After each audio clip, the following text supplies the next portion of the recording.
Hi, I'm Rachel, founder of A Mother Far From Home, and I have 5 kids, age 5, 4, 3, 2 in 1 month, and 4 months. Yes. 7 years ago when we got married, we had big plans to do lots of things before we started to have kids, and 9 months later, surprise! After my daughter was born, I knew that I was meant to be a mother. We had decided that we wanted 4 kids, and in the wise words of my grandmother, it's better to run through fire than to walk through it. We decided to have them close together. So we had 4 babies in 4 years, and then we thought we were done, and then surprise, again! So that makes 5 babies in 5 years. Now we've officially retired from baby making, but we are loving the journey. So let's get right into it. How I could have 5 babies in 5 years and not be a complete and total maniac. I'm not saying I'm normal, okay? I'm not saying I'm normal, but I'm not a maniac. I've not lost my sanity or my sleep, and we're doing okay, and here's how. The first thing I decided when I was pregnant with my firstborn was that I was the mom so that I would be the leader. So I read as much as I could, and I set out to determine what were my baby's needs and how could I meet them. Then after I had my baby, my first, and then all after that, I decided how to best meet my baby's needs before the baby had to get antsy, fidgety, fussy, or try to communicate their needs. That sounds like a duh, or whatever it is the kids say these days. But that's not always the case. Sometimes we can wait for our baby to communicate with us. Now, of course, the baby knows if it's hungry or tired or overstimulated, but the trouble is the baby can't tell us what it needs. The baby has one primary mode of communication, which is crying. And that means that we have to let the baby cry to know what they need if we want to go that route. I decided that I would make sure the baby was well fed and well rested and well loved and cuddled and hugged, and that I would protect the baby's environment. And I would do this in a way that I determined was best because I was the leader. And what that has meant is that with all 5 babies who have 5 different personalities, all 5 have been told over and over they were angel babies. You were so easy, always smiling, quick to rarely cry, slept well, fed well. And it's not because they're more special than any other kids, although of course I think they're the most special kids in the world. It's because I anticipated their needs and met them before they had to cry or fuss or whine to get them. Now I'll give you lots of specifics on how to do this in a couple of days. The next way that I've been able to maintain my sanity with 5 kids in 5 years, I just have to keep saying that. 5 kids, 5 years. So the next thing I did was tell myself, just because I have a lot of kids does not mean that everything has to be crazy. Now, there is a lot of craziness with 5 kids. There's pillow fighting and running, and there's potty accidents, and there's everybody playing outside, filling their socks with dirt and bringing them in the house and dumping them. There are things that kids do that one kid is going to do. So then if you have 5 kids and 5 kids do them, then that's 5 times more craziness, right? But I didn't embrace the idea that everything just had to go to pot because I had 5 kids. I have a bit of a can-do attitude. Instead of thinking, oh well, life's just pretty much insanity, and I guess I just, won't sleep or eat or have a clean house or brush my hair for 5 years and then it'll be over. I didn't think like that. I thought, what can I do right now to make this a little bit less crazy? What can I do in this situation to make things run more smoothly? So I had an attitude that said, it doesn't have to be insane. We can find some order in the happy craziness. The next mindset I have is that I am not afraid of emotion. I'm not afraid of my children's emotion, and I'm not afraid of my own emotion.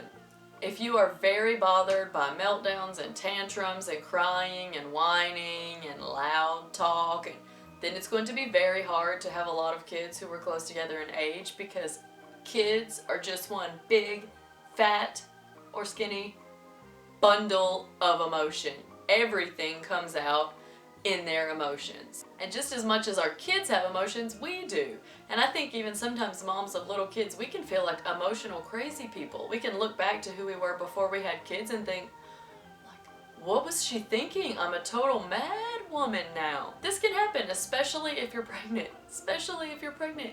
if you're pregnant, you are a little bit crazy. But the attitude that says emotions are not bad, they're not good, they're just normal, they're just neutral, they're just what happens.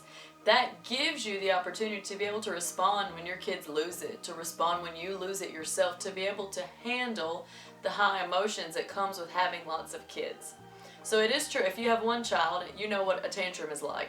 If you have 5 kids under 5 years, it's pretty much like what you're imagining. 5 kids having tantrums at once. This happens. These things happen. And that doesn't mean that everything is just all gone to pot and crazy. It just means kids have emotions. So now, what do we do? How do we help them calm down and cope?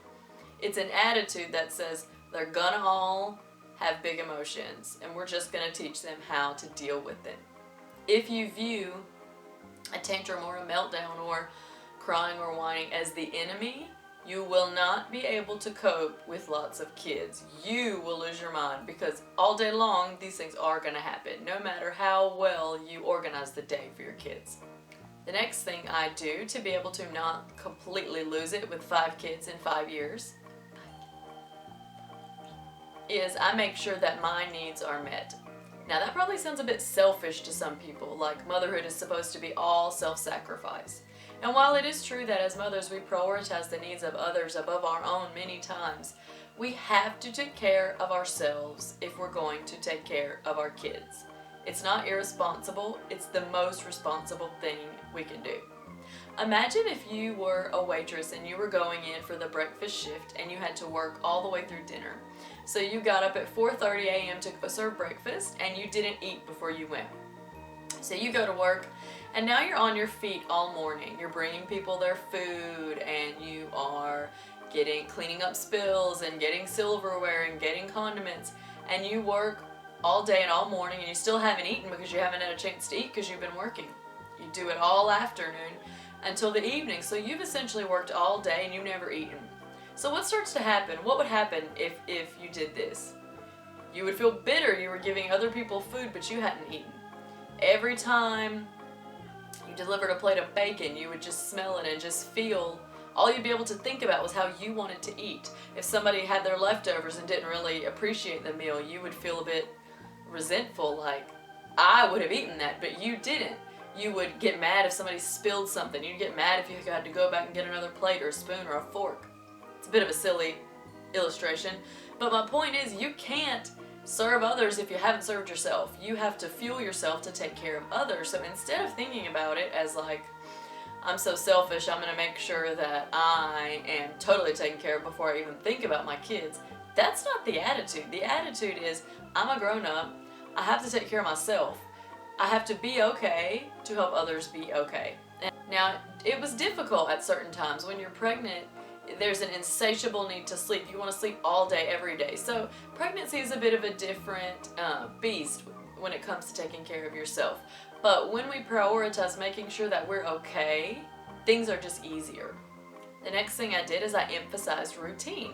Now, I'm not a slave to the clock. I don't go by specific minutes all day long, but I made sure that the basic routines, our morning, our evening, our nap time, our bedtime, our meal times, were sort of something I could hang my hat on. From when the kids were little, all the babies, and all the way through till now, we just had a good framework for our days. Now, some days we would change and do something spontaneous. I don't sit around with a, what do you call that?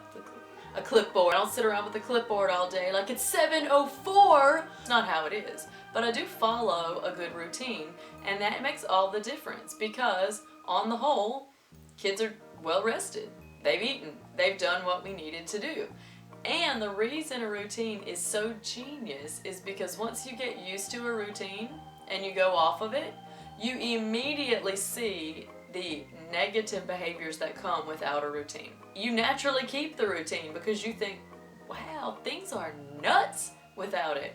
So sometimes, for example, we'll say, oh, forget it, we're going to be gone for a few days, we're not going to follow the routine, we're going to live a little, you know? This is fine, this is good. After a few days of no routine, I'm like, we're not living like this at all anymore. These kids are going to go to bed on time, we're about to eat at the same time, everybody's taking a nap, okay? So you see, you don't have to let the clock rule your life, but you need good routines. Routine is basically the one area of parenting that experts unanimously agree on. It is good for kids to have a routine. And if you think that it's not, probably what it really is that you just don't like to keep one. You not wanting to keep a routine is different than routine being good no matter what for your kid. It really is. So if you could find a routine or a rhythm that you were able to keep that you liked, then you would find it would bless everyone. Another thing that I did to make sure I didn't lose my sanity, or particularly my sleep, is that I focused on building good sleep habits with the kids. This is basically one of the reasons why I was able to have kids so close in age together, is because they were sleeping well. So I was sleeping well. So I was not like pulling my hair out because I had slept well. So I built good habits from the beginning, and in a couple of days I'll send you a lot of information on that if you'd like it. But I taught them how to put themselves to sleep. I made sure they were always well fed and well cuddled and well loved and in a safe environment that meant that they naturally drifted off to sleep. All of mine have done this. And I don't stress about how soon necessarily they're sleeping all the way through the night. I just make sure they're sleeping all night, even if they wake up to feed a little bit for a few months, which of course they will do. They're babies, they need milk. Hello! But I do make sure that they're sleeping at night. They're not awake, they're not staying up. I make sure that they nap well, or I lead a horse to water. I give them a good environment to sleep, and more often than not, they nap. Even my 4-year-old naps nearly every day still. He was always a sleepy baby. But my point is, I give them opportunity to rest, and I give them bedtimes that give them opportunity to rest, and it just means that we're well rested, and well rested kids are better to be around. They're more fun to be around. They're more peaceful to be around. And that's how come there can be so many. But it's still not be a crazy town. And the last way that I've been able to have 5 kids in 5 years and not completely lose my mind. Although I'm going to be honest, at some points my mind was like, how about losing it a little bit? I've gotten pieces back. Pregnancy particularly, parts of my brain sort of shut off to make the baby. It happens. The last and probably the most important is that I have a good perspective. I have a right perspective and understanding of my life season. So right now my life season is a mom of small kids. Completely different than my life season before I had kids, and different than it'll be in 5-10 years when all my kids can dress themselves and wipe their own bodily fluids and make their own sandwich and get their own drink and put their own shoes on. All of my kids cannot do those things now. So this means I don't have as much time to do hobbies as I used to. I don't go out with friends as often as I did. I don't commit myself to obligations that I know I'm not going to be able to keep. I just keep my focus at home right now because that's where it should be. Now this doesn't mean I'm not into service. It doesn't mean I don't want to help others or love others or contribute. I do want to do those things. But it means I find a way to do those things without pulling myself away from the home, which is where I'm needed right now. If I don't serve food at the church potluck, somebody else will serve it. If I don't serve food in my own house, my kids don't eat because they can't cook yet. So getting a right perspective is one of the best ways to maintain peace inside your heart. And you can't pretend life's going to be the same now as it was before you had kids. It's not. You're never going to look the same, act the same, do the same things. Not that you're going to lose yourself, but life is different. And life will be different in 5 years when your kids are older. If you spend the entire season of life with small kids waiting for them to get bigger, you won't fully enjoy the season that you're in. You'll have one foot in and one foot out. So I found the best way to maintain sanity is to keep perspective. So when I go into my son's room and he's emptied all of the triple antibiotic and diaper cream and Vaseline and rubbed it all over his head, I just laugh. I laugh. I make him clean it up, okay? That's something that life's made of. Life is made of these things, of rain boots full of sand dumped in your minivan. True story. Life is made of these things, and if we make these things out to be huge, then we'll feel miserable, our kids will feel miserable. But embracing the season makes it fun, and it just gives you a better perspective. So in a nutshell, these are the ways and the reasons that I've been able to maintain sanity and sleep with 5 kids in 5 years. 5 kids. 5 years. In a couple of days, I'll send you an email with quite a few practical ways I put this in action if you're interested. And you can read those about the sleeping and the routines and the emotions and all of that. But for now, just know half of what causes us craziness in our home is our own attitudes. And that is good news, because we can have any attitude we want. So we can decide we're going to change our attitude just a teeny bit to make life easier on ourselves. And it'll have such a great effect on our entire home.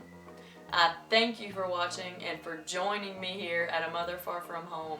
Bless you and your family, and I'll speak to you soon.